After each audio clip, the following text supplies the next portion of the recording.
감사합니다. 오늘 강의 내용은 부자와 거지. 거지의 이름은 나사로.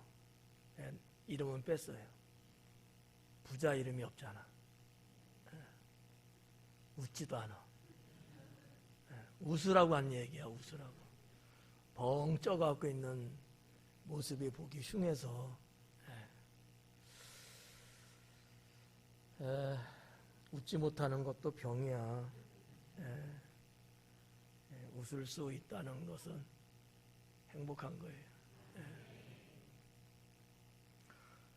거두절미하고 바로 강해를 하도록 할게요.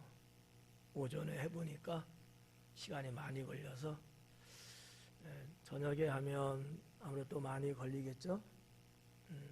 나는 슈퍼맨이 아니라서 어려울 것 같아. 그래서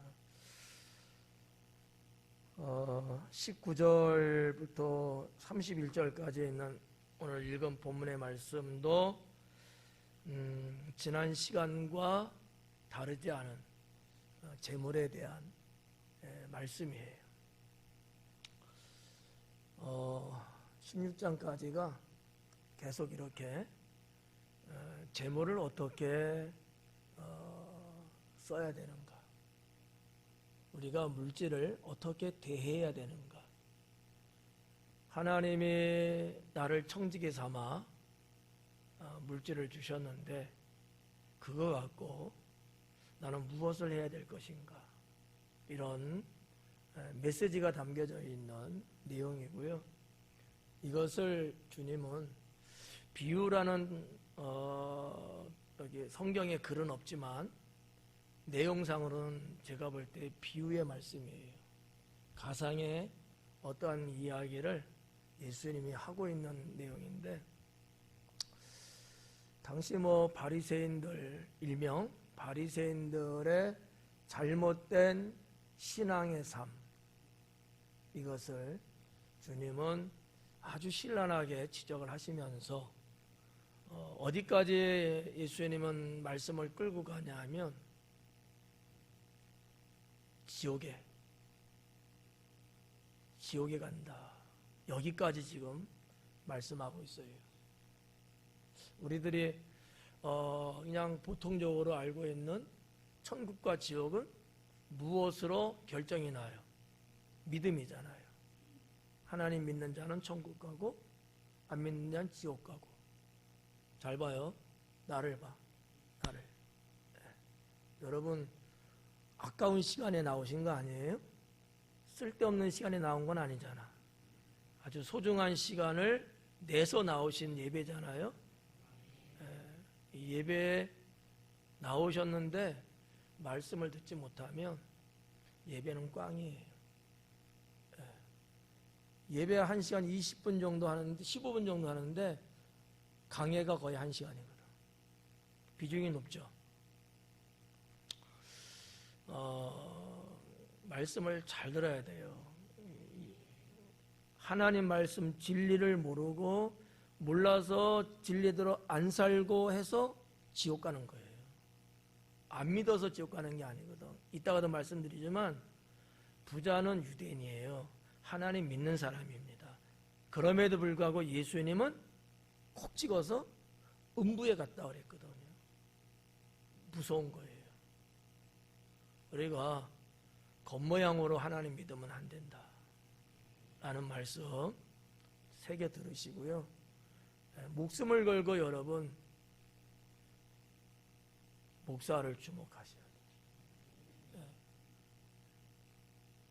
자, 아무튼 이 오늘 본문의 말씀은 재물, 물질 이런 것에 대한 건데, 얼마나 당시의 바리새인 중심으로 그 외에 종교 지도자 등등의 사람들이 하나님 보시기에 합당하지 않았으면 이렇게까지 말씀을 하시면서 그들의 잘못, 죄악을 지적하고 계실까 하는 거예요. 그래서 오늘 여러분이 들을 때 바리새인이나 예수님 당시의 사람들에게 하시는 말씀이다라고만 보면 안 된다. 지금 나에게 하시는 말씀이다. 이렇게 보셔야 되는 거예요. 아셨죠? 누구한테 하는 거라고요? 나에게 하는 거예요. 그래서 나는 과연 부자 같은 사람인가? 아니면 부자 같은 사람은 아니고 삶은 좀 버겁고 가난하고 병들고 그럴지라도 거지 나사로 같은 사람인가? 이 부분을 철저하게 한번 보셔야 돼요. 거기에 대한 내용들은 진행하면서 또 말씀을 드릴게요. 자, 한 부자가 있어 자색옷과 고운 베옷을 입고 날마다 호화롭게 즐기더라 그래요. 이 한 부자라고 하는 가상의 인물을 예수님은 말씀합니다. 그리고 19절은 이 부자가 어떤 사람이다라는 것을 정의를 딱 내리고 있어요. 한 줄에서. 예수님은 부자를 내세우고 소개했지만 이 부자에 대해서 신랄하게 이제 평가를 하시고 잘못된 것을 지적하시고 문제를 삼으실 거예요. 여러분들이 이 부자와 거지 나사로에 대한 말씀을 모르는 사람 있어요? 없죠. 어지간한 사람은 다 알 거예요. 근데 여러분이 알고 있는 그 내용은 다 내려놔라. 왜? 여러분들이 알고 있는 건요, 그냥 이야기 정도밖에 안 돼요. 이야기. 동화 이야기 같은 거. 동화 이야기 같은 이야기 갖고는 말씀 속에 내가 들어갈 수 없어요.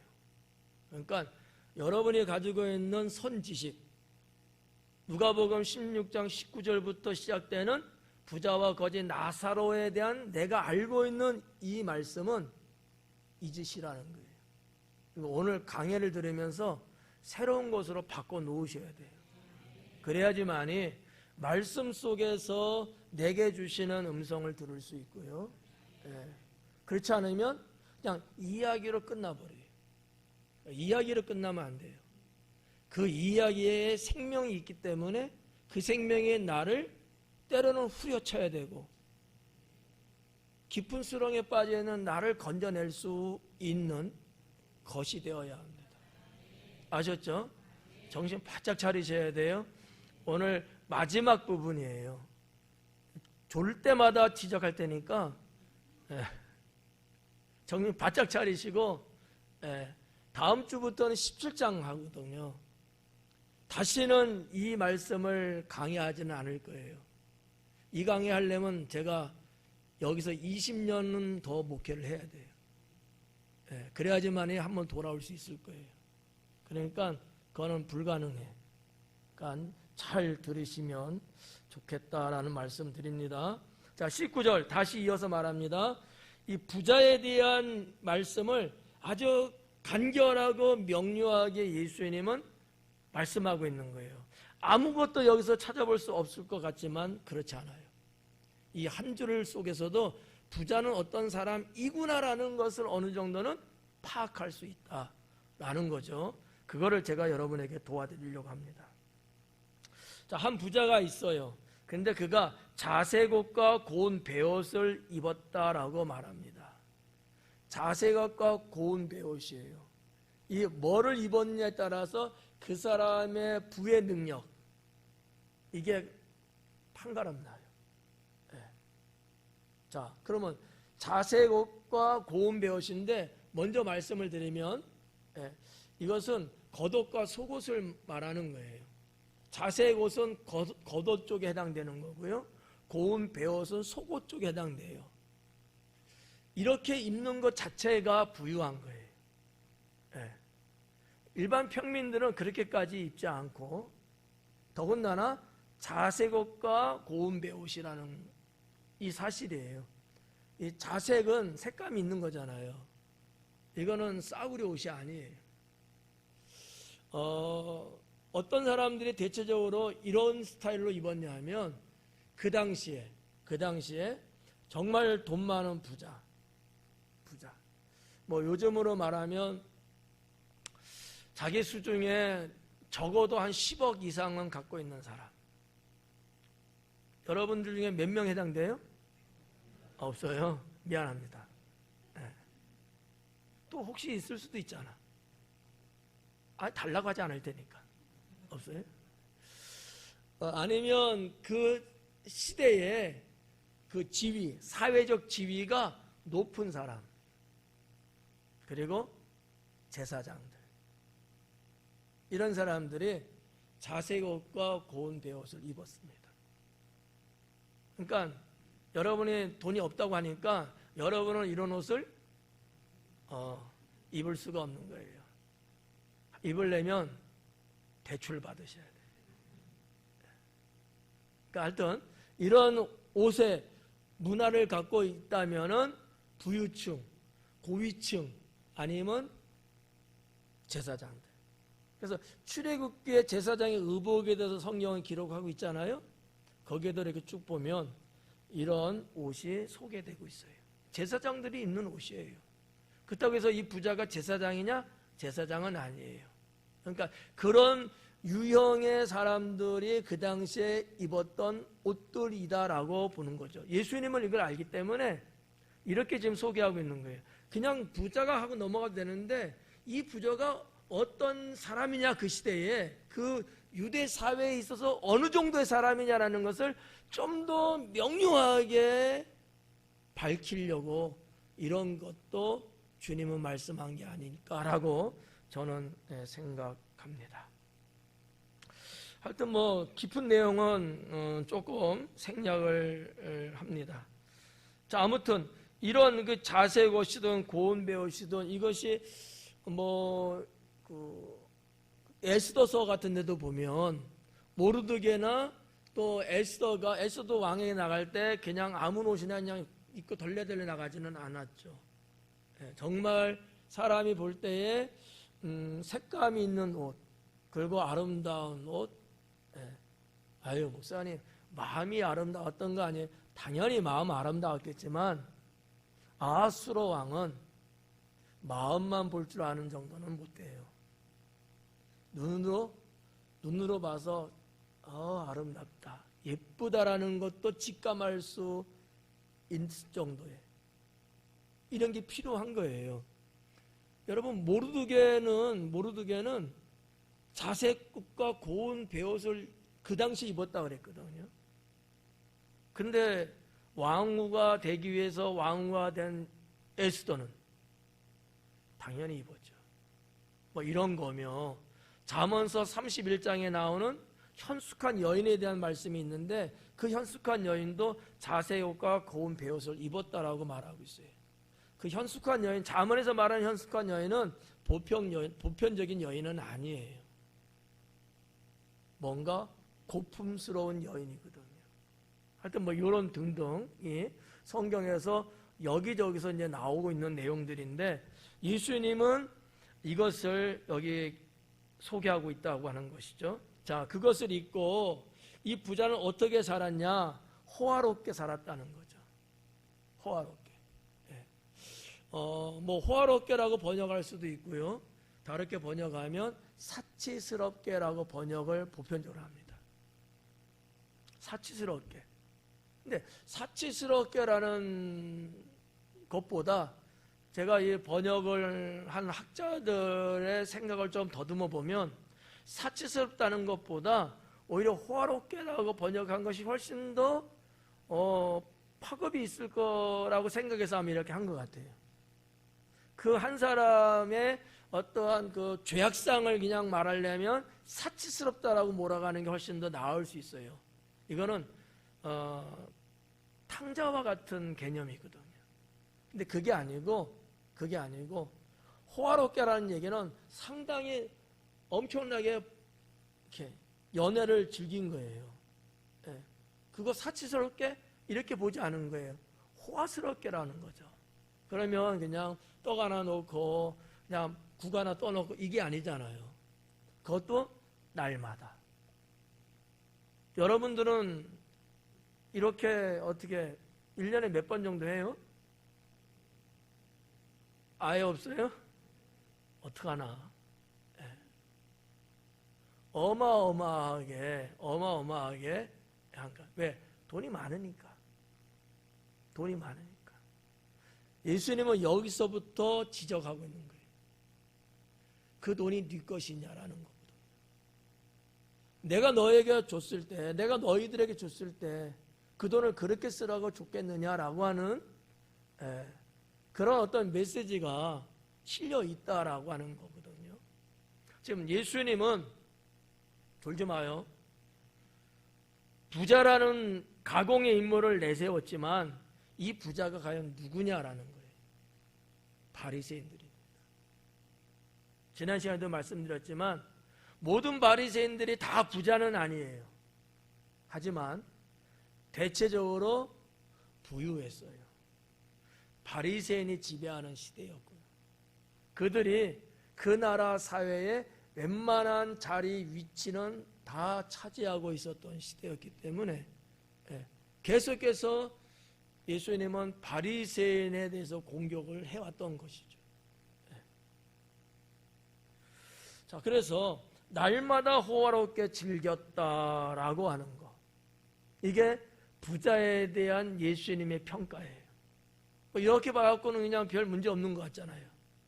그죠? 여러분도 이렇게 사니까. 아니에요?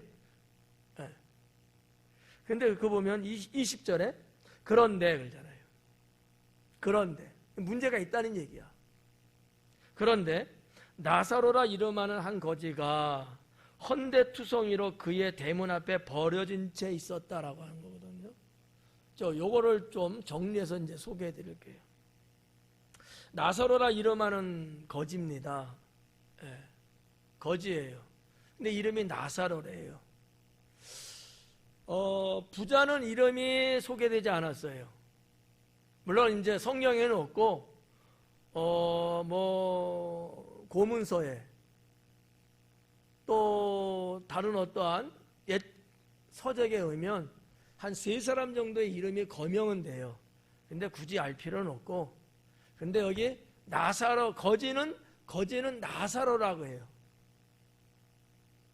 왜 그랬을까? 왜 예수님은 거지의 이름을, 실명을 왜 소개했을까? 전혀 이상하지 않잖아요, 여러분. 그죠? 근데 저는 이상해요. 제가 볼 때는. 여기에 뭔가 예수님의 의도가 충분히 있다. 왜? 나사로라는 이 헬라어, 이 히라버거든요. 히브리어의 엘리에셀의 이름에서 온 이름이에요. 여러분 엘리에셀어서 들어본 것 같지 않아요? 몰라도 돼요. 쫄지 마요. 아브라함의 종 엘리에셀. 엘리에셀이라는 이름이 갖고 있는 뜻이 뭐냐? 그러면 히브리어적으로 하나님께서 도우시는 자. 그러면 눈치가 백단인 사람은 조금 눈치챘을 수 있어. 이 거지는 어떤 사람일까요? 네? 그렇게 말할 줄 알았어. 그게 함정이야. 하나님께서 도우는 사람이 아니야. 하나님께 도왔는데 거지가 되고 병자로 누워있어? 그게 아니고 하나님을 신실하게 믿는 사람이에요. 대조하고 있는 거예요. 부자하고 거지하고. 부자는 하나님 믿는 사람이 아니에요. 믿는 사람이에요. 근데 신실하지 않아. 말씀대로는 안 살아. 이 거지는 나사로라는 이름 자체가 갖고 있는 것처럼 그는 신실한 사람이에요. 나중에도 보면 알지만 두 사람이 어디로 여행 가죠? 어디로 여행 가요? 또 여행 간다니까 스위스로 갔나? 졸며 잘 싸면 그렇게 돼요? 네. 부자는 음부로, 거지는 아브라함 품으로. 그죠? 그러니까 예수님이 이 말씀을 할 때 앞에서부터 끝까지 모든 것이 상당히 조각을 잘 이루어서 구성된 비유의 말씀인 것 같아요. 제가 볼 때는 상당히 짜임새가 좋습니다. 네. 자, 하여튼 그건 그렇고 계속 풀어나가죠. 이 나사로라 이름하는 한 거지가 있다. 굳이 나사로라는 이름을 만들어서 쓴 거예요. 그 나사로라는 이름이 갖고 있는 의미가 대단하기 때문에 유대 사회 속에서는. 예. 근데 뭐라 했냐면 헌대투성이다 그래요. 헌대투성. 이 헌대 상당히 우리 한국적이죠, 번역이. 예. 헌대가 있다. 우리 한국적 말이잖아. 이 종기를 말하는 거거든요. 궤양이 난 궤양. 몸이 여기저기 붉어지고 바이러스 오염되고 해갖고 여기에 고름이 질질 나오고 말이죠. 예, 그런 거야. 근데 한두 군데가 아니고 투성이다라고 하는 거예요. 온몸이 다 발진이 일어날 정도가 아니고 거기서 이미 진물이 나오고 고름이 나오고 이것 때문에 이 거지는 거동할 수 없을 정도의 병세가 위중했다라고 볼 수 있어요. 여러분이 우리 목사님 뻥도 잘 친다 이렇게 생각하는지도 몰라. 지금 우리가 보는 성경으로는 알 수는 없지만 이것을 원어 성경을 가지고서 조사를 해봐서 보면 그런 것들을 느낄 수 있어요. 자, 아무튼 헌대투성이로 그의 대문 앞에, 여기서 말하는 그는 부자죠. 부자의 대문 앞에 버려진 채 그래요. 이 벌어진 채라고 번역은 됐습니다만 원어로 보면 무슨 말이냐면 누워 있었다라는 거거든요. 자, 거지가 부자의 대문에 누워 있는 거예요. 근데 그의 상태는 종기로 가득 찼다는 거지. 그러면 여러분이 한번 상상해 봐요.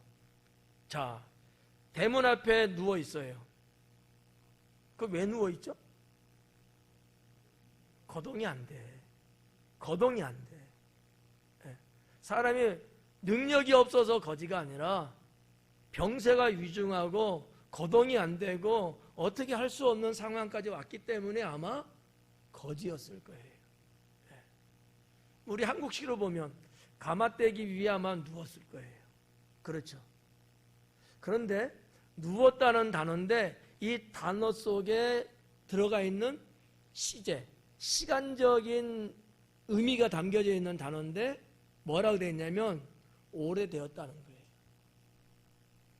누워있는 지가 오래됐다는 거예요.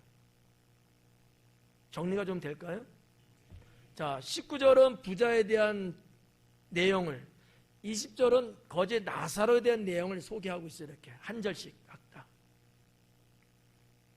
어느 정도인가를 우리가 좀 봐야 되는데, 예수님이 이 부자에 대해서 말씀을 강하게 어필한 이유 중에 하나가 또 어디에 있냐면, 거지 나사로가 자기 집 대문 앞에 있은 지 오래됐단 말이에요. 어제까지 없었는데 오늘 새벽에 왔나? 이랬다면 못 볼 수도 있고 바쁘니까 봤어도 도와주지 못했을 수도 있어요. 근데 오래됐단 말이야. 그럼에도 불구하고 부자는 거지 나사로를 방치하고 거들떠보지 않았다는 거예요. 이게 예수님이 볼 때는 악하다는 거죠. 이해가요? 이 말씀의 스토리가 그런 거예요. 네. 그러니까 이런 것들을 여러분이 이 숨겨져 있고 담겨져 있는 이 내용을 여러분이 느낄 수 있으셔야 돼요. 네. 그냥 어젯밤에 어제 왔나? 언제 왔어? 그제 왔다고? 이러면은 그럴 수 있는데 오래도록 대문 앞에 누워 있어요. 그럼 들랑달랑하면서 걸리적거리지 않았을까? 보이기도 했을 거고 사람들 통해서 어떻게 조치를 취할 수도 있었을 텐데 아예 없었던 거예요. 근데 그는 유대인이고 부자예요. 여기에 예수님은 주목하고 있다는 사실이죠. 예수님이 만든 스토리예요. 지금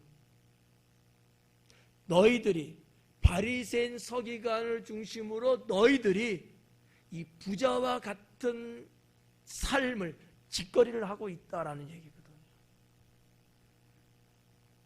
여러분은 어떻게 들려요?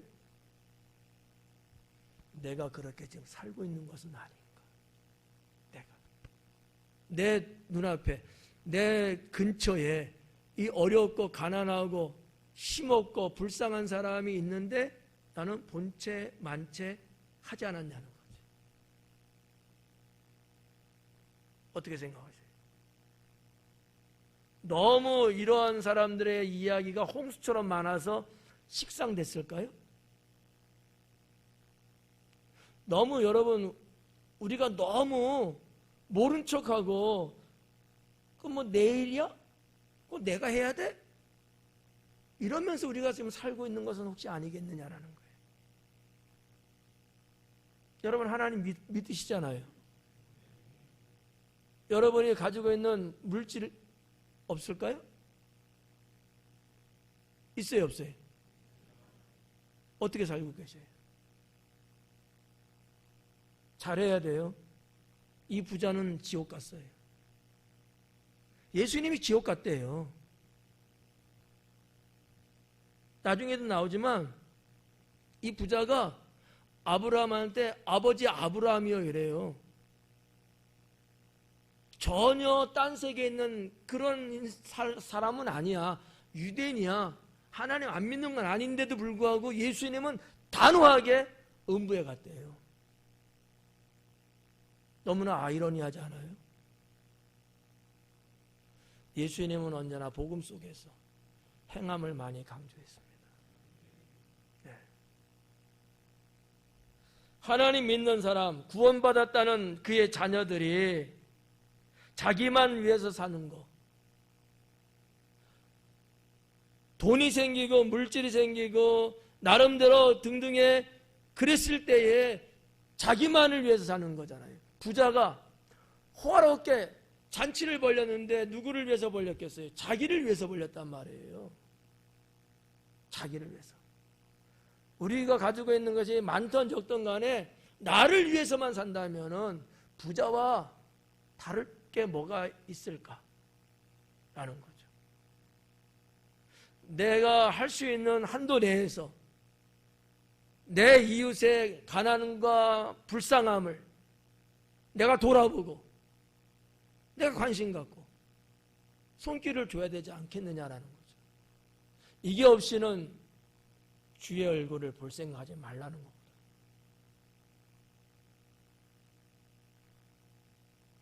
여러분 하나님 겁믿으면 안 됩니다. 왜 한국 교회가 오늘날에 추락을 하고 있느냐라는 거예요. 누구 때문일까요? 나 때문이에요. 내가 하나님 말씀대로 말씀은 읽고 말씀은 아는데 말씀대로 안 사니까. 그래서 그런 거예요. 이 부분도 뒷부분 가서 부연 설명해 드릴게요.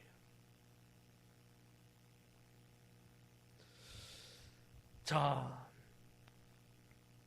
21절에 그 부자의 상에서 떨어지는 것으로 배불려 하매, 부자의 상에서 떨어지는 거예요. 아니 무슨 뭐 잔치 벌리는 데서 홀에서 뭐 서빙하는 사람이 뭐 실수해갖고 뭐 떨어뜨리고 그랬을까요? 그 얘기가 아니에요. 예수님 당시는 지금 21세기 아니에요. 그죠? 근데 부자의 상에서 떨어지는 거래요. 그거로 내 배를 좀 채우고 싶다는 얘기야. 이 말을 조금 더 원어적으로 가깝게 재해석하면 무슨 얘기냐면, 거지 나사로는 부자가 잔치 벌리는 거 알아요. 근데 나는 먹지 못하고 굶고 있는 거죠. 그래서 이 거지 나사로가 소망하는 게 뭐냐? 간절한 소망이 뭐냐? 저 부자의 상에서 떨어지는 것으로 내 배를 좀 채우고 싶다. 그런데 나는 먹지 못하고 있는 거예요. 간절한 소망이에요. 먹을 것을 사모함 갖고 먹었으며 엄청나게 사모함이라고 말하기는 좀 뭐하지만 간절했어요. 그런데 먹지를 못해요. 그 얘기예요. 이거 그 얘기인데 이게 그냥 조금 유하게 지금 이렇게 기록이 됐죠. 배불리려 하매 심지어 개들이 와서 그 헌대를 핥더라. 배불려고 했는데 그 다음에 예수님 말씀 안 하셔요. 먹었다 안 먹었다 없어. 원어 속에 담겨져 있는 의미로 여러분께 지금 소개해 드리는 거예요. 그게 간절했는데 결국 거지의 나사로는 먹지 못했다. 간절한 뿐이었다. 근데 뭐가 왔어요? 개가 왔다는 거예요. 이 개도 그냥 개로 번역됐습니다만 이 헬라어가 갖고 있는 이 단어의 뜻은 들개를 말합니다. 그냥 집에서 기르는 개를 말하는 게 아니에요. 들개를 말하는 거거든요. 네. 아니 들개가 왜 부자 거기에 왔지? 네? 먹을 게 많으니까 그 말을 좀 바꿔서 말하면 들깨도 먹을 게 없었던 거예요. 무슨 얘기예요? 그 시대의 가난함을 말하고 있는 거예요. 여러분 탕자 비유 말씀드렸잖아요. 돼지가 먹는 지엽 열매라도 먹어서 배를 채우고 싶었지만 그것마저도 먹을 게 없었다라고 그랬잖아요. 그 상황에 대한 설명이거든요. 똑같아요. 들깨가 여러분 왜 집에 와서 떨어지는 것을 먹으려고 하고 왜 거지의 헌대를 왜 핥으냐 이거야. 우리나라에도 먼 짐승이 자꾸 주택가에 온다고? 웃지 말고 말을 해. 멧돼지. 그렇잖아요. 멧돼지가 왜 내려온대요? 먹을 게 없어서 그러잖아요. 그럼 예수님의 이 지금 설정한 배경이 그런 상황이에요 지금. 그런데도 불구하고 부자는 어떻게? 호화롭게 날마다 잔치에 벌렸다는 거야. 때로 죽일 놈 아니에요? 에? 그렇잖아. 제가 그렇다는 게 아니라 당시에 이 상황만 봐갖고는 정말 그럴 거 아니야. 아니 임꺽정이 그 시대에 있었으면 이거 가만 놔뒀겠어? 홍길동이 있었으면 나 가만 놔뒀겠냐고. 의족들이 가만히 있었겠어요? 벌써 죽든지 어떻게 했겠지. 자, 근데 들깨가 와서 거지의 헌대, 종기 났는데 냄새 날 거 아니에요. 개코야, 개코. 와서 그 헌대를 그거라도 핥고 있는 거야. 그래도 개가 났다. 그 헌대를 핥아줘갖고 간지러운 거 좀 긁어주네. 이렇게 생각하는 사람 혹시 있나? 없어요? 네. 얼마나 거지의 입장에서는 비참하고 얼마나 고통스러웠을까. 그렇지만 이 들깨조차도 그는 내쫓을 수 없을 만큼 허약한 상황이었습니다. 그러니까 너무너무 불쌍한 거예요. 한마디로 그런 자를 자기 대문 앞에 있는데 그것도 뭐 저 멀리 떨어져서 그런 소식이 듣다 그것도 아니고 그런 자를 돌아보지 않았다는 거. 이거는 하나님 나라에서는요 죄악입니다. 죄악이에요.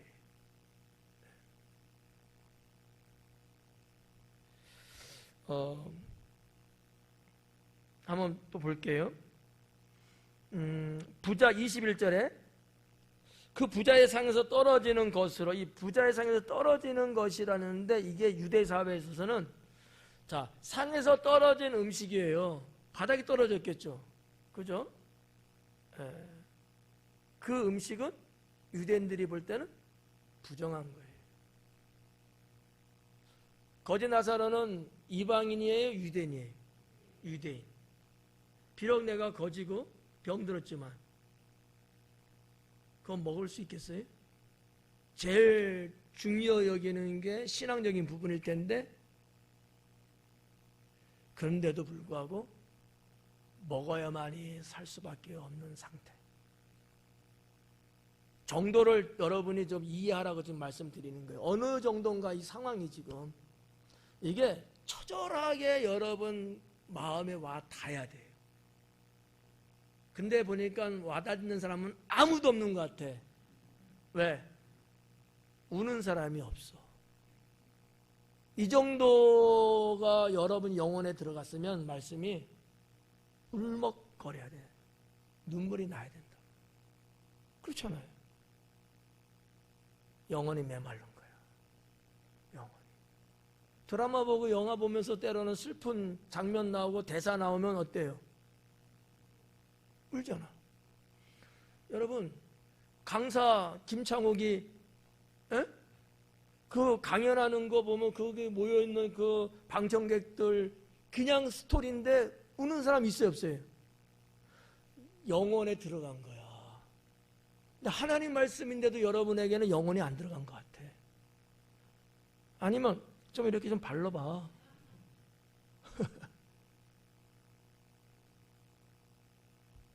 뼈저리게 이게 느껴져야 돼.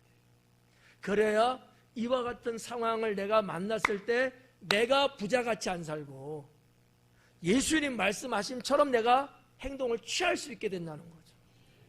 백날 안 해요. 백날 안 해. 백날 안 해요. 내 영혼에 이 말씀이 비수처럼 꽂히고 이게 통렬하게 너무 아파가고 너무 아파가고 아시겠죠? 그래야 된다는 거예요. 그렇지 않으면 부자와 거지의 이야기 끝. 그거 그냥 넘어가 버린다는 거지. 그래서 이 부정하다고 보는 건데 그거에 대한 거, 그거에 대한 거. 이게 사실은 떨어지는 것들 집에서 기르는 거기도 개가 있으니까 보통 개들이 먹어요. 먹는데 성경에서 개는 좋게 평가해요? 나쁘게 평가해요? 나쁘게 부정으로 평가하고 있거든요. 그럼 이 거지 나사로는 지금 개 같은 역할을 그거라도 해야 되는 상황인데 그것마저도 못하는 정도라면 얼마만큼 신분의 차이가 있냐는 거죠. 부자와 거지의 이 대조를 엄청나게 강렬하게 지금 예수님은 지금 말씀하고 있는 거예요. 엇비슷한 대조가 아니라는 거예요. 극명한 대조라는 거거든요. 극명한. 여러분 같으면 이 부자 정도에 위치되면 여러분들은 여기서 나오는 부자처럼은 안 할 거 아니에요. 그죠? 들어와 하고 안방까지는 아닐지라도 거실까지는 마루까지는 데리고 와서 한 상 차려주고 그럴 거 아니에요. 그렇다고 해 빨리. 그렇잖아요. 이런 부분들을 우리가 통렬하게 우리가 말씀 앞에 내가 무릎 꿇어야 되지 않겠는가. 22절에 이에 그 거지가 죽어 천사들에게 받들려 아브라함의 품에 들어가고 부자도 죽어 장사되매 그래요. 자, 거지 죽었어요. 부자도 죽었습니다. 딱 한 절에 기록했어요.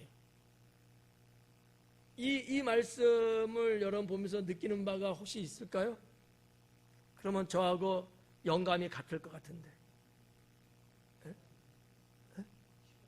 시간이 흘렀어. 다른 거. 다 똑같이 그렇게 생각했어요? 시간 흘렸다고? 중얼중얼 했는데 장로님 하고 나서 아니니까 조용해졌는데? 자, 거지 나사로는 죽었어. 기록된 게. 근데 부자는 장사를 지냈어. 뭐 느껴지는 게 없어요? 아까 구건산, 응? 뭐?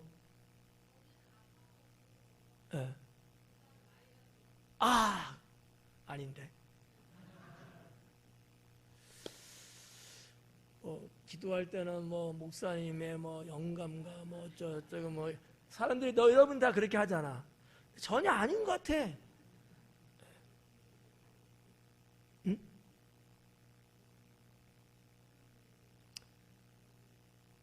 내가 할게.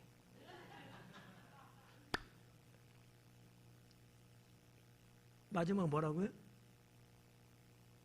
그냥 할까요? 네. 거지 나사로는 죽었다고만 했지 장사 지냈다는 말은 전혀 없어요. 부자는 장사까지 지냈대요.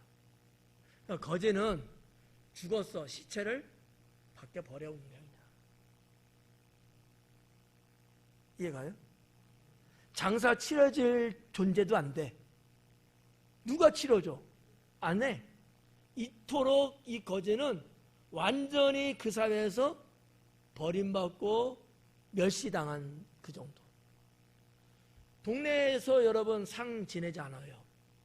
내가 볼 때는 예수님 말씀에 하면 이건 연고가 없는 거지야. 가족도 없어. 그 거지야. 그리고 사람들이 볼 때 악취가 풍길 만큼 종기가 엄청나게 있는 상태에서 죽은 거예요. 아마 그 가마떼기를 둘둘 말아서 우리 한국시로 보면 누가 지게에 매갖고 저 동구 밖에서 버렸을 거야. 유대인들도 비슷해요. 광야, 황량한 광야에 갖다 그냥 버립니다. 그러면 그 시체는 어떻게 될까요? 짐승들이 와서 육신을 뜯어먹습니다. 그러니까 부자는 그렇게 살아서 예수님이 보는 관점에서 이 부자는 이 악한 자고 죄인이에요. 근데 그는 그래도 장래까지 이렇게 지내. 인생 마지막 부분인데 거기까지는 이렇게 호화롭게 간 거예요. 거지는 그렇지 않은 거예요. 그러니까 예수님 말씀에 그 의도가 상당히 보여지는 대목이기도 하다는 거죠. 비교를 엄청나게 아까도 말씀드렸잖아요. 이 층을 엄청나게 지금 벌려놓고 있는 거죠. 상상할 수 없잖아요. 네. 보통 사람들 여러분 죽으면 적어도 뭐 가난하든 부유하든 그래도 나름대로 집에서 장사를 치를 거 아니겠습니까? 이 거지 나사로는 그럴 만한 환경도 없다. 이러한 자를 예수님은 인물로 지금 소개하고 있다고 하는 거예요. 그 속에 메시지가 있겠죠.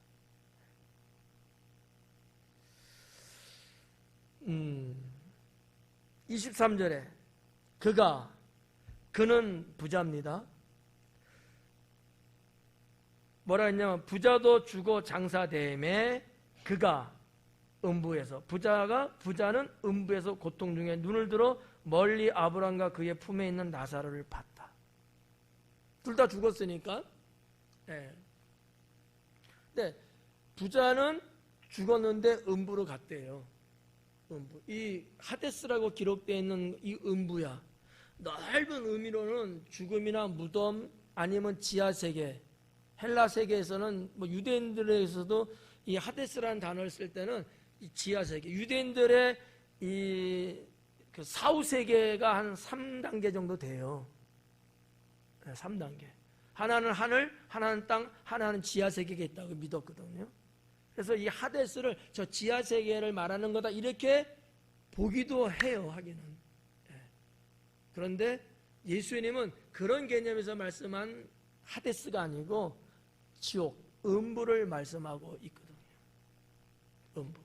지옥을 말하고 있는 거예요. 여러분 죽으면 땅속에 가지만 저 지하세계, 그 영혼이 지하세계 한다? 아니, 옛날에 그렇게들 많이 믿었어요. 예. 왜냐? 이 우주에 대한 관이 없었으니까. 예. 그건 아니에요. 지옥도 우주 공간에 있는 거예요. 예. 지구 저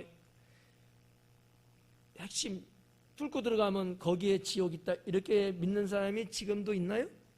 없겠죠? 예. 없을 거야. 그러면 이상하지. 예. 하여튼 그렇게 이런 건데 예수님이 부자는 음부에 갔는데 거기에 저 멀리 있는 아브라함과 나사로를 본 아브라함과 나사로를 본 거예요. 근데 중요한 게 멀리라는 거지. 이 멀리의 개념은 서로 오갈 수 없는 의미예요. 오갈 수 없어. 근데 어쨌든 사후세계니까 보는 거죠. 영의 세계니까 본 거예요. 근데 여기 마지막 부분에 있는 내용을 한번 볼까요? 아브라함과 그의 품에 있는 나사로를 보고. 예수님 말씀이에요. 자, 부자는 음부에 가서 고통 중에 있어요. 괴로움을 당하고 있어요. 그러면서 너무 괴로우면서 봤는데 저 멀리 보인 거야. 누굴 봤어요? 누구? 나사로를 본 거예요. 근데 나사로가 지금 어떤 상태에 있는 거예요?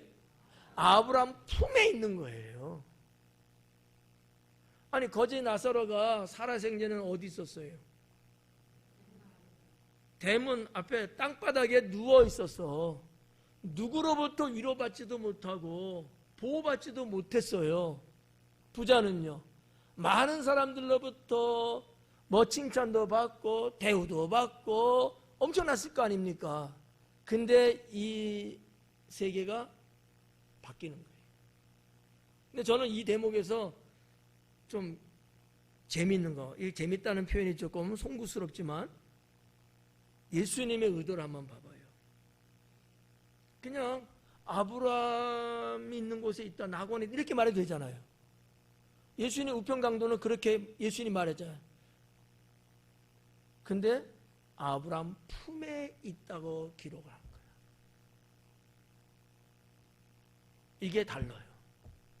세상에서의 그 모든 고통과 괴로움과 멸시, 천대, 그렇게 살던 거지를 하나님 나라 거기에서는 아브라함 품에 있다는 거야. 뭐를 표현하고 있을까? 위로 하나, 또 하나는 아브라함 품이에요. 아브라함 품. 하나님 나라 아브라함 품. 아브라함을 누구라고 보죠? 유대인들은 믿음의 조상 아버지라고 봐요. 아까 제가 말씀드렸잖아요. 세상에서는 어느 가족이고 관계에 있는 사람 없어요. 예수님 아무 그런 거 없어요. 근데 하나님 나라에서는 아버지 아브라함 품에 안겨 있는 거지 나사로입니다. 위로를 받는 부분도 있지만 그는 죽어서 저곳에 갔다는 거지. 비교하고 있는 거예요. 이것도 비교해. 그래서 예수님의 철저한 메시지는 부자들이, 좀 더 말씀드리면 바리새인, 서기관 등등의 당시에 잘 나가고 그런 사람들, 스스로 자기들을 말할 때 의인이라고 말하는 사람들, 모세 율법을 우리가 다 알고 다 외우고 있고 우리는 지키고 있다고 감히 말하고 있는 사람들. 근데 너희는 율법대로 안 살았다는 거죠. 알고만 있고 가지고만 있었지, 하나님이 원하시는 바 가난한 자를 구제하라, 가난한 자를 도우라는 말씀은 너희가 안 지켰다. 그래서 그런 너희는 하나님 나라에 들어갈 자격이 없다라고 하는 거예요. 무서운 결론을 내리고 있는 거거든요. 우리 이런 거 생각해봐요. 지옥은 누가 가요? 제가 가요? 여러분 갈래요? 누가 가는 거죠? 믿지 않는 자가. 우리 다 그렇게 그냥 보편적으로 알고 있는 거잖아요. 근데 예수님은 안 믿는 자가 아니라 하나님의 말씀을 지키며 살지 않는 자가. 심각한 거 이거예요. 너무 우리가 하나님을 믿는다고 하면서 겉모양으로 사는 게 너무 많지 않을까. 그래서 좀 더 주님 말씀을 하나씩 하나씩 실천하며 살아야 되는데, 그 중에 하나의 부류가 재물에 대한 문제. 지금 계속해서 재물에 대한 문제 나오고 있는 거잖아요. 이 부분. 여러분 수중에 있는 재물은 누구 거예요? 안 쳐다보고 말하잖아. 누구 거죠? 말하기 찝찝해요? 하나님 거예요. 나는 그분의 청지기로 관리하고 쓰고 있는 거예요. 근데 나를 위해서 쓰는 거야. 그러니까 안 되는 거지. 그러니까 야 도와줘라. 도와줘야 되는 거야. 이게 하나님의 말씀이에요. 구약에서도 가난한 자를 불쌍히 여기고 구제하라 그랬거든요. 누구 거로? 하나님 거니까. 근데 안 하는 거야. 안 해. 그리고 자기만을 위해 사는 거야. 자기만. 이게 큰 죄악이다. 큰 죄악이다.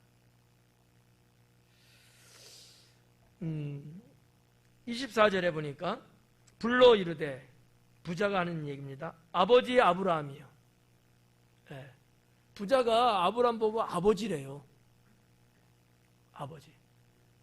이게 그냥 아바라고 기록하지도 않고 파테르라고 돼 있어요. 아바하고 파테르하고는 다르거든요. 그러니까 아브라함에 대한 생각, 아브라함에 대한 관념이 이 부자에게는 분명하게 박혀 있어요. 네. 아버지 아브라함이여 나를 국리리 여기사 나사로를 보내어 그 손가락 끝에 물을 찍어 내 혀를 서늘하게 하소서. 내가 이 불꽃 가운데서 괴로워하나이다. 자, 여기 이제 보니까 나를 국리리 여기사 그래요. 야, 예수님 너무 치밀한 거 아닌가? 아니, 부자가 이런 말 할 자격이 있을까? 자기가 살아있을 때, 부자의 위치에 있을 때 국률한 마음을 갖고서 살았더라면 나를 국률이 여겨달라고 할 수 있지만 부자는 국률을 안 베풀었잖아요. 야박했잖아. 맞지 않아요? 근데 지금 음부에서는 자기를 좀 국률하게 여겨달라는 거예요. 이건 성경이 안 맞는다. 우리가 우리의 죄를 용서한 자를 사해 준 것처럼 우리의 죄를 용서해 달라잖아. 누가 나한테 잘못했어. 내가 용서해 줬어.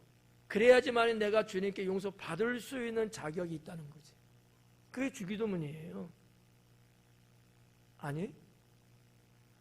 그럼 맨날 주기도문 하잖아. 내가 누군가에게 긍휼을 베풀었을 때 나도 어떤 상황에서 주님의 긍휼을 받을 수 있는 거잖아요.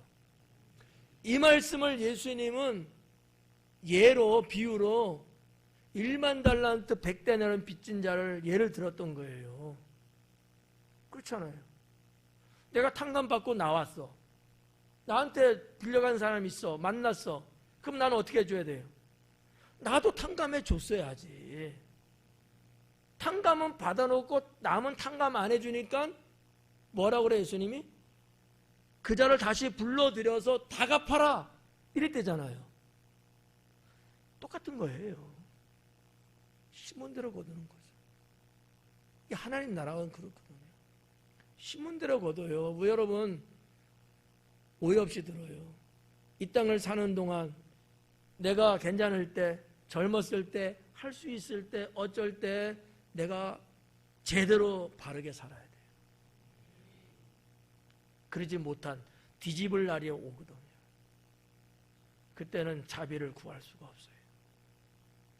근데 지금 내가 할 수 있을 때, 해야 될 때 자비를 베풀고 참된 것을 내가 심으며 살면 하나님은 그것을 거두게 하십니다.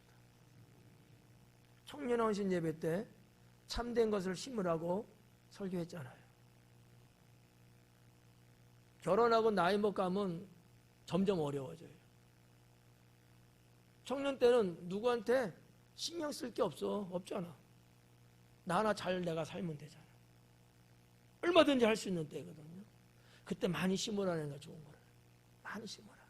그러면 나이 먹고 상황이 안 되고 어쩌고저쩌고 할 때 그 심었던 것들을 하나님은 다 거두게 하시고 되돌려 주신다라는 거죠. 그래서 헛되게 살면 안 되는 거예요. 이게 지나가는 소리로 여러분 들으시면 안 돼요. 성경의 진리입니다. 일단 여기 왔던 부자는 조금 못돼 먹었어. 나를 국률이 여기서 나사로를 보내. 그것도 그냥 아브라함한테 직접 아버지 아브라함이요, 나한테 물 한 방울만 떨어져 주세요. 이래도 시원찮은데 전혀 거들떠 보지 않은 나사로를 그 음부에서까지 나사로를 시켜 먹으려고. 이 말이 돼요?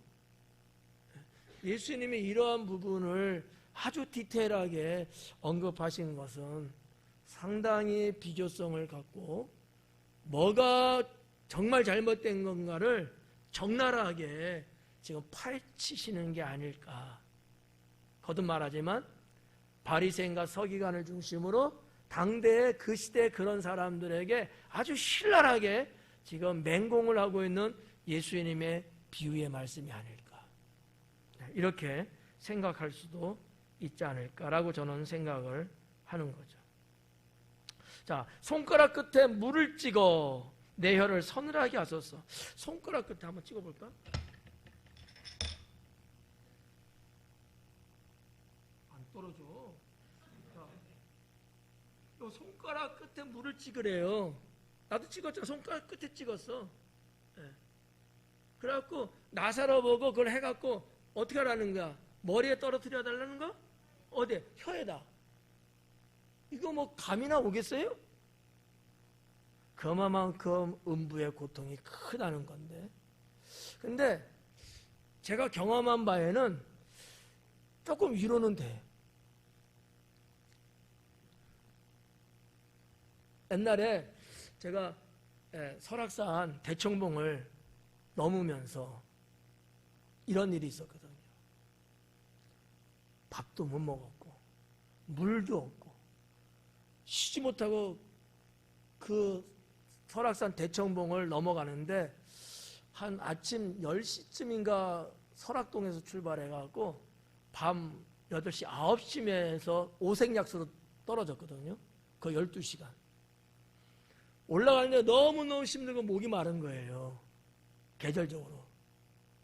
물이 없는 거예요. 근데 보니까 기어서 올라갔는데 나뭇잎에 새벽에 내린 이슬이 물방울이 맺힌 게 있더라고요. 제가 어떻게 했을 것 같아요? 개처럼 핥아 마셨어요. 조금 시원하더라고요. 그래갖고 여기 저기 조금 이 상황을 좀 느낄 수 있을 것 같아요. 저는 과거에 그런 걸 경험을 해봐서 제가 겪은 건 별거 아니잖아요.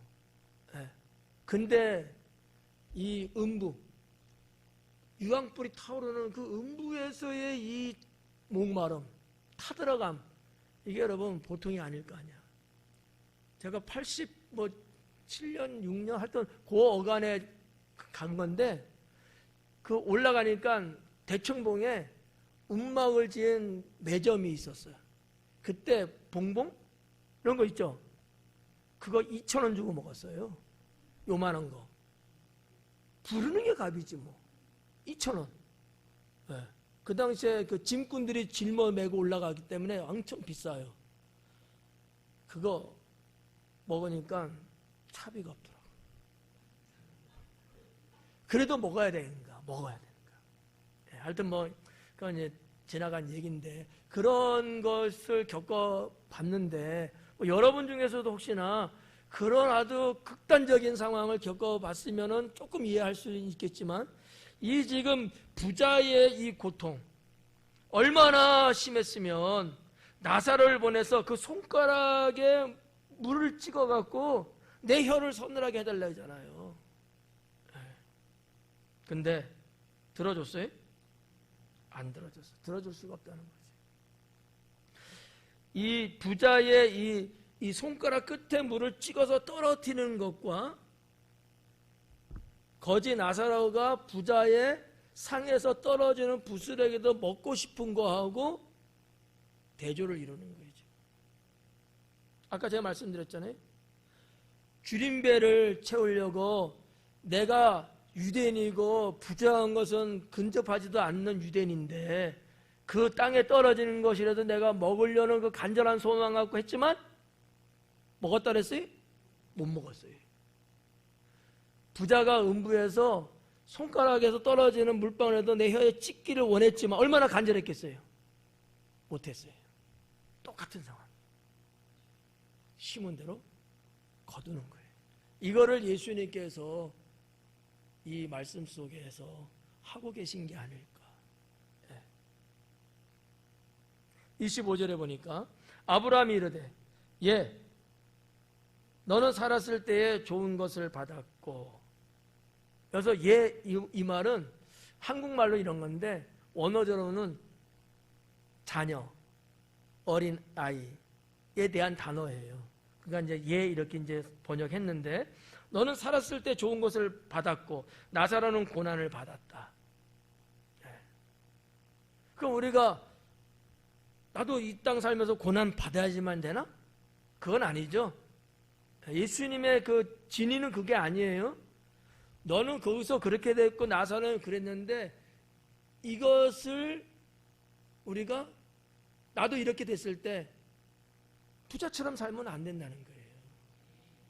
그러면 죽어서 부자처럼 된다는 거야. 어떻게 보면 평행 이론과 비슷한 거예요. 그걸 기억하라. 네가 한 짓을 기억해라. 이제 지금은 그는 여기서 위로를 받고 거지죠. 너는 괴로움을 받느니라. 26절 그뿐 아니라 너희와 우리 사이에 큰 구렁텅이가 놓여 있어 여기서 너희에게 건너가고자 하되 갈 수 없고 거기서 우리에게 건너올 수 없게 하였느니라. 자, 구렁텅이라고 번역됐어요.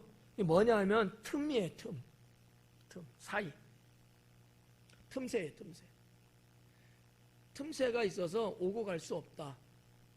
근데 참 예수님의 그 디테일함은 뭐냐면 마지막 부분에 있어요. 건너올 수도 없게 하였다. 하나님 나라와 지옥은 왕래할 수 없게끔 아예 하나님이 그렇게 만들어 놨다. 네가 그래서 못 가게 그게 아니다. 애초에 하나님의 세상 창조할 때 그렇게 해놓은 것이다. 그러니까 너는 살았을 때 잘했어야지. 살았을 때 잘했어야지. 그 얘기가 아니겠어요?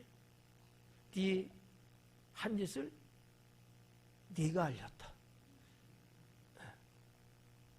안 된다는 거 이거는.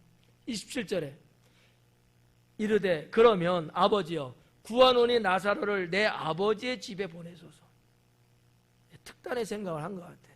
나는 이미 글렀고 이제 그러면 내 아버지 집에 내 형제 5이 있는데 그들만이라도 오지 않으면 참 좋겠다.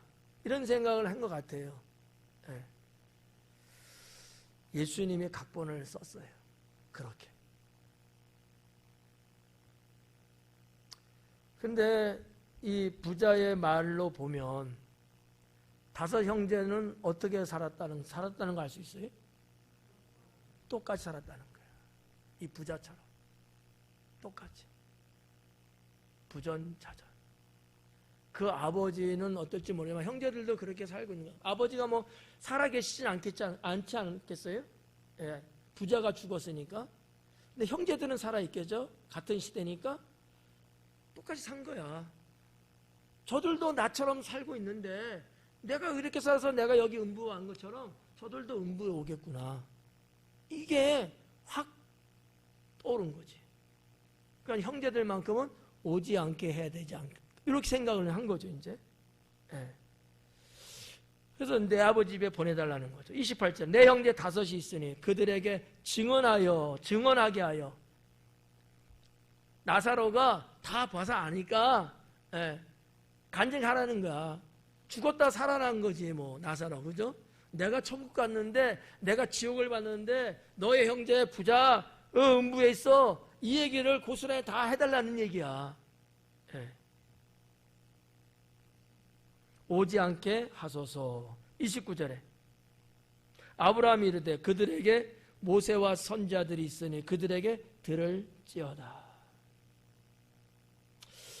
자, 예수님의 이 말씀의 컨셉을 좀 보면 계속 말씀드렸지만 바리새인을 지금 집중하고 있다는 게 역력해요.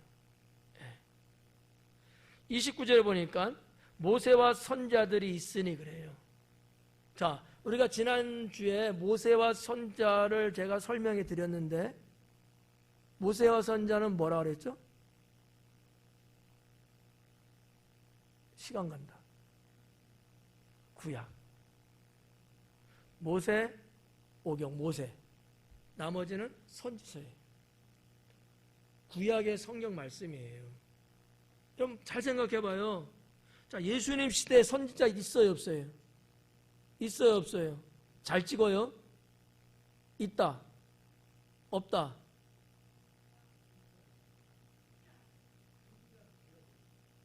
네? 그럼 아니, 있다, 아무튼 있다. 손 내리고. 없다. 이병철 장님이 없다니까 없는 거야. 만약에 있다면은 예수님밖에 안 돼. 세리연도 죽었잖아. 마지막 선지자라 했잖아요. 예수님 당 선지자 없어요. 끝났어요. 이해가요? 끝났어. 모세와 그러면 실제적인 모세일까요? 아니잖아. 그 모세오경 하나님 말씀 율법을 말하는 거거든요. 선지자는 그 이후에 있는 성경이에요. 구약 성경들. 특히 이사야, 유대인들에게서는 그게 모세와 선지자를 말하는 거거든요. 아니, 예수님 당시에 지금 없는 분들인데 그들에게서 들으라는 거야. 나사로 간다고 될 거 아니다.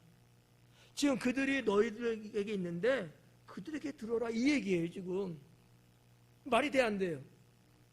말이 안 되는데 지금까지 그렇게 여러분 아무 문제 없이 다 읽었잖아.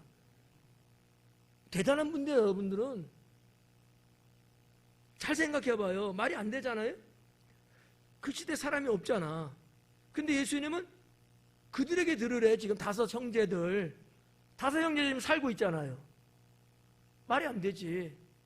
그러면 예수님은 뭐를 가지고서 그렇게 말씀하신 걸까? 하나님 말씀이에요. 성경. 모세오경과 그 위에 기록된 선지서들. 즉 한마디로 성경이죠. 하나님 말씀, 기록된 하나님 말씀을 들으라는 거야. 하나님 말씀. 그거 외에는 답이 없다는 거죠. 제가 말씀드렸죠? 여러분 오늘 강의 들으면서 말씀을 듣지 못하고 가면 꽝이야. 말씀 듣는 것밖에 없어요. 그 말씀은 생명의 말씀이고 그 말씀은 곧 하나님이십니다. 나 하나님 믿지. 나 유대인이야. 나 선민이란 말이야. 라고는 하지만 주님 말씀은 듣지 않고 살아가고 있는 당시의 바리새인들. 그러면서도 자기들은 뭐라고 말해요? 의인이다라고 생각하는 거죠. 예수님은 그 부분을 지금 지적하고 있는 거예요. 우리도 마찬가지예요. 예배 나와요. 주일을 해요. 다 좋은데 말씀을 듣지 않고 생명의 말씀을 내가 먹지 못하면 죽은 것 같습니다. 죽은 것 같은 거예요. 뭐 찬양을 할 때도 또 기도도 할 때도 다 필요하잖아요. 정작 더 중요한 게 뭐예요? 말씀이에요. 말씀 없으면 생명이 없습니다. 자, 그렇게 보면서 30절에 이르되 그렇지 아니하니이다. 아버지 아브라함이여 그만 좀 불러라. 만일 죽은 자에게서 그들에게 가는 자가 있으면 죽은 자들 중에서 내 형제들에게 만약에 간다면 그들이 볼 때 죽었는데 살아나는 거야. 그럼 뭐 이건 백발백중 믿을 거 아니겠어요? 그 얘기야. 그러면 우리 형제들도 회개할 겁니다. 예수님이 회개라는 단어 여기 딱 말씀한 거예요. 이 한 가지로 뭔지 알겠죠? 어떻게 사는 거예요? 지금 5 형제는? 죄악 가운데 살았다는 거지. 죄악 가운데. 죄악 가운데 사는 내 형제들이기 때문에 죽은 나사로가 내 형제들에게 가서 말해주기만 하면은 그들은 분명히 회개할 것입니다. 이거잖아. 예. 그런데 기가 막힌 게 거기에 대한 답변이에요. 그죠? 31절. 이르되 모세와 선자들에게 듣지 아니하면. 29절도 그렇게 말했잖아요. 아브라함이 이르되 그들에게 모세와 선자들이 있으니 그들에게 들어라. 근데 31절에 모세와 선자들에게 듣지 아니하면 비록 죽은 자 가운데서 살아나는 자가 있을지라도 권함을 받지 아니하리라. 주님의 말씀을 듣지도 않는 자인데 나사로 가서 말한다 한들 그 권면하는 것을 받아들이겠느냐라는 거야. 왜? 나사로는 일반 사람이에요. 그냥 죽었다 살아났지만 일반 사람이에요. 유대인들이 그래도 신앙적인 측면에서 갖고 있을 때는 모세와 선지자, 하나님의 말씀 등등의 이것은요, 위치 개념에 있어서 나사로의 존재감하고 모세와 선지자의 존재감하고 어느 것이 더 파격적이에요? 그렇죠. 죽었다 살아난 나사로 할지라도 안 된다. 말씀을 받아들이고 말씀을 받아들이고 가야지만 된다 라는 거거든요. 권함 안 받아들인다라는 거지. 이렇게 31절까지 이제 봤는데, 자, 아무튼 긴 시간 동안 했어요. 오늘 이제 16장 끝나는데, 저는 뭐 저도 그렇고 여러분도 그렇고 좀 신랄하게 좀 받아들이면 좋겠다. 그냥 아니 목사님 뭐 우리 다 알고 있는 그냥 부자와 거지 나사로의 말씀 그냥 하셨어 하고 넘어갈 게 아니라 정말 나 자신에 대해서 철저하게 나를 검증 좀 해보고, 나는 부자가 그렇게 살다가 죽어서 음부가는데 나는 지금까지 살면 어떻게 살았을까? 우리는 아직까지 안 죽었잖아요. 기회가 있잖아. 나사로가 안 와도 되죠? 안 와도 되잖아. 우리 아직 살아있으니까. 그러면 주님이 생명의 날수를 아직 허용하고 있는 이때에 우리는 좀 더 정말 하나님의 선함을 갖고 살아갈 수 있는, 우리는 다 믿는 사람이기 때문에 이게 좋으면서도 바리새인들 같으면 쥐약이거든요. 우리 다 믿으니까 맞아, 맞는데 이거 갖고만 위로를 받으면 바리새인이지. 거기에 걸맞게 우리는 삶 속에서 하나님의 선함을 실천하며 살아야죠. 기도하겠습니다.